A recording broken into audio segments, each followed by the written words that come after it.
বাংলাদেশের সবচেয়ে বেশি বর্জ্যপাত হয় হচ্ছে সিলেটে। এরপর হয় নোয়াখালী, তারপরে হয় হচ্ছে টাঙ্গাইল, তারপরে ময়মনসিংহ।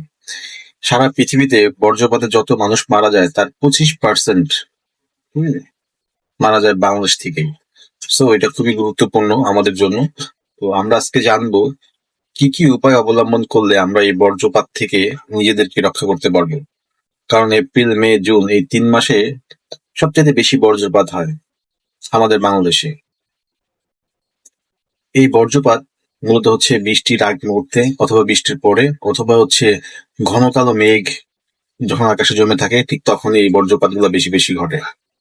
তো যখন দেখবো যে আকাশের অবস্থা খুব খারাপ, বৃষ্টি হতে পারে কিংবা ঝড় আসতে পারে, যদি আমরা আগে থেকে টের পাই তাহলে আমরা ঘর থেকে বের হবো না।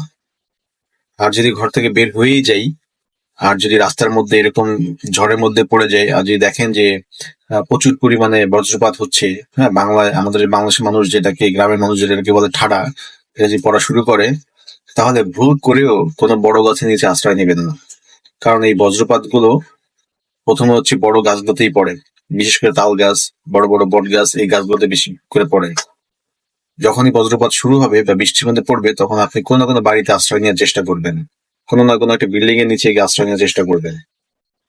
আর যদি মাঠে, খালে মাঠে থাকেন তাহলে অবশ্যই গাছের নিচে আশ্রয় নেবেন না।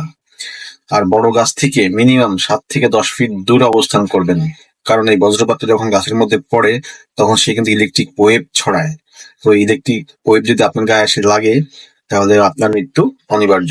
হুম এই ক্ষেত্রে আপনি আরেকটা অবলম্বন করতে পারেন। ঝড়ের মধ্যে বা বৃষ্টির মধ্যে যদি বাসা থেকে বের হন তাহলে রাবারের যে বুট পাওয়া যায়, মানে জুতা, গাম বুট বলে এটাকে, এই গাম বুট যদি আপনি পরা থাকেন তাহলে আপনি এই বজ্রপাত থেকে বাঁচতে পারবেন। যদি আপনি গাড়িতে থাকেন তাহলে আপনার গাড়ি, আপনি যত দ্রুত সম্ভব আপনি বাড়ি চলে আসুন। আর যদি আপনি ঘরের ভিতরেই থাকেন, হ্যাঁ, ঘরের ভিতর থাকা অবস্থায় যদি দেখেন যে প্রচুর পরিমাণে বজ্রপাত হচ্ছে, ঝড় হচ্ছে, বৃষ্টি হচ্ছে, তাহলে আপনার ঘরের যে ইলেকট্রিক যে ডিভাইস গুলো আছে, ডিভাইস গুলো বন্ধ করে দেন এবং জানালার পাশে কখনোই থাকবেন না। জানালা থেকে দূরে থাকবেন। আর যাদের বাড়ির উপরে টিন টিন থাকে তাদেরকে বলবো একটা আর্থিং রড আপনার বাড়ির সীমানা যে কোনো জায়গায় পুঁতে ফেলুন এবং আপনার টিনের থেকে সে আর্থিং রডটাকে কানেকশন করে দিন।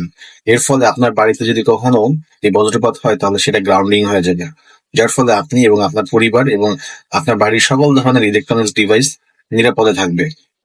তো ঝড় আসার আগেই বা বজ্রপাত শুরু হওয়ার আগেই আমাদের যে ঘরে যেসব দামি দামি ডিভাইস থাকবে সেই ডিভাইস গুলো আমরা সুইচ অফ করে দিব, টোটালি ডিসকানেক্ট করে ফেলবো।